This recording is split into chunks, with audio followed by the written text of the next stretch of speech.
வண்டி விட்டு வந்தாரா, மூலையில் வரும்போது பிரேக் கட் ஆகிடுச்சு. அப்படியே வேன் அப்படியே கவுந்து ரயில்வே ட்ராக் மேலே அப்படியே கவுந்துருச்சு. ரொம்ப ஸ்பீடாக வந்தாரா? ஆ எத்தனை பேர் வந்தீங்க உள்ள பசங்க? ஸ்கூல் பசங்க வந்து 10 பேர். அது இல்லாமல் வேலைக்கு போகிறாங்க, வேறு ஊருக்கு போகிறதுக்காக ஒரு 3 பேர் வந்தாங்க. அவங்களுக்கு எதாவது அவங்க இறங்கி போயிட்டாங்க, அவங்க எங்கேயோ. அதுக்கப்புறம் நாங்கள் பார்க்கல. நாங்கள் 10 பேர் வந்தோம்.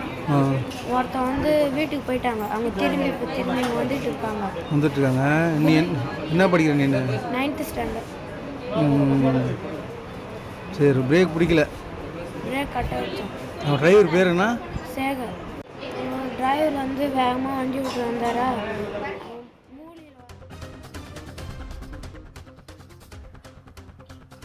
தற்போது கிடைத்துள்ள முக்கிய செய்தி. கடலூர் மாவட்டம் பூவனூர் அருகே பள்ளி மாணவர்களை ஏற்றி சென்ற வேனானது தண்டவாளத்தில் கவிழ்ந்து விபத்தானது ஏற்பட்ட சம்பவம் பெரும் அதிர்ச்சியை ஏற்படுத்தியிருக்கிறது. இது குறித்தான கூடுதல் விவரங்களோடு இணைக்கிறார் நமது செய்தியாளர் சரவணன். வணக்கம் சரவணன். அதாவது கடலூர் மாவட்டத்தில் தற்போது பள்ளி வேன் கவிழ்ந்து மாணவர்கள் வந்து காயமடைந்திருக்கிறதா ஒரு தகவல் செய்தி கிடைத்திருக்கிறது. இது குறித்தான கூடுதல் விவரங்களை பதிவு செய்யலாம். வணக்கம் ரவீனா. நிச்சயமாக கடலூர் மாவட்டம் விருத்தாச்சலம் ஜங்ஷன் சாலையில் பாத்திமா என்ற தனியார் பள்ளி அமைந்துள்ளது.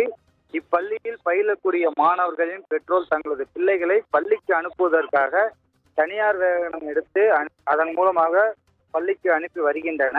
அதன் ஒரு பகுதியாக விருத்தாச்சலம் அடுத்து பழங்குடி மற்றும் அதன் சுற்றுவட்டார பகுதிகளில் உள்ள மாணவர்களை ஏற்றிக்கொண்டு தனியார் பள்ளி வேன் விருத்தாச்சலத்தை நோக்கி வந்து கொண்டிருந்த போது அப்போது பூவனூர் கிராமத்தில் உள்ள ரயில் தண்டவாளத்தை கடக்கும் போது திடீரென பிரேக் அடிக்காமல் தண்டவாளத்தில் கேட்டில் மோதி கவிழ்ந்து விபத்துக்கு உள்ளானது பெரும் பரபரப்பை ஏற்படுத்தியுள்ளது.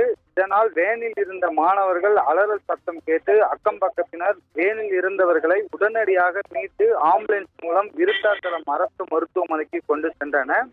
இந்த விபத்தில் சுமார் 9 தனியார் பள்ளி மாணவர்கள் சிறிய காயங்களுடன் மருத்துவமனைக்கு அனுமதிக்கப்பட்டுள்ளது.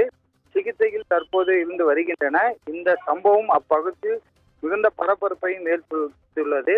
பெற்றோர்களும் பெரும் கவலைக்கு இருக்கின்றனர். கூடுதல் விவரங்களை வழங்கியமைக்காக நன்றி சரவணன்.